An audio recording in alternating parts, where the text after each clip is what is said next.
Morning. Welcome back to Coffee. It's funny, we're in week 29 of the Coffee with Pastor Zach together. And it took 29 weeks for me to think, maybe I should go get a Living Waters Lutheran Church coffee mug! Yeah, 29 weeks. Woo, okay. Alright. By the way, if you're interested in joining our church, you get one of these bad boys. Let me know. Alright. This is a fun week to do this series because there's a lot going on here. We explored the Exodus text in the sermon this past Sunday. We talked about God providing what we need in the midst of our wilderness in life, right? 2020. I mean, that's always true, but it kind of hits home. I think we're all going through the same thing.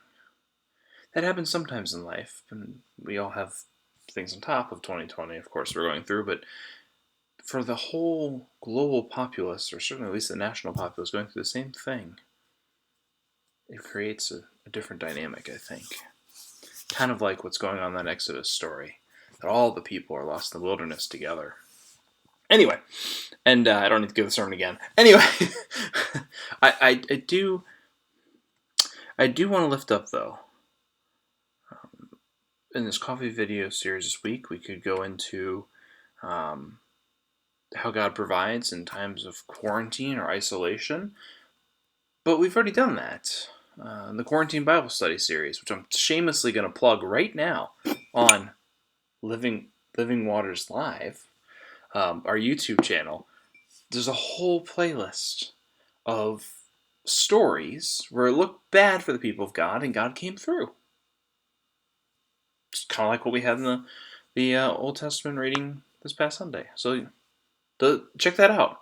And, then I was like, well, I could do a theme where God gives us tips of how, or guidance of how to live in these times, providing us what we need. But we've already done that one too. If you go to Living Waters Live YouTube page, we did a whole series called Tips from God, where God gives us tips of how to get through this pandemic. So, I'm going to shamelessly, again, plug. Even though that we already did them, I'm sure, not everyone gets a chance to watch everything. They're all on YouTube. Go to the playlist page. They're all there. The Quarantine Bible Study and the Tips from God are both full playlists. Plenty of videos there. Check those out. So what are we going to talk about this week, you may ask? As I get a little coffee here. It's Monday, what we are going to talk about is what to do when we don't know what to do.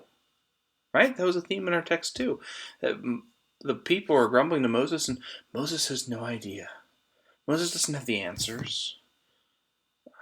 No one has answers in these kind of situations, right?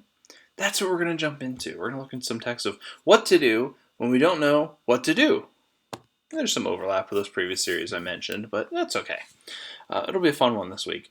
And I've already gone quite a bit with my shameless plugs, so I'm just going to turn us to Psalm 86.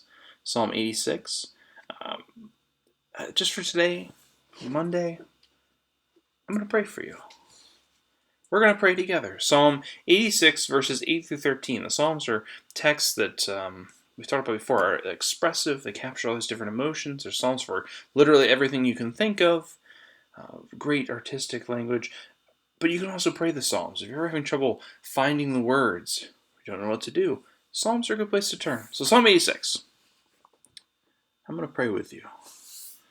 So we have our coffee this morning. You could do the whole thing, but I'm going to stick to 8 through 13 because this video is already 4.5 minutes long. So here we go.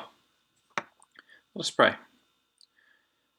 There's none like you among the nations, O God, nor are there any works like yours. All the nations you have made shall come and bow down before you, O Lord, shall glorify your name. For you are great and do wondrous things. You alone are God. Teach us your way, O Lord, that we walk in your truth. Give us an undivided heart to revere your name. I give thanks to you, O Lord my God, with my whole heart, and I will glorify your name forever. For great is your steadfast love towards me. You have delivered my soul from the depths of Sheol. When we don't know what to do, step one, turn to God. God whose works are unlike any others. Like the psalmist, it's just beautiful. It testifies to God's greatness and goodness. Steadfast love. Or unconditional. You can play the translation. Steadfast probably better, though. Anyway, so I pray this for you today. Stay connected with God, and I'll see you tomorrow.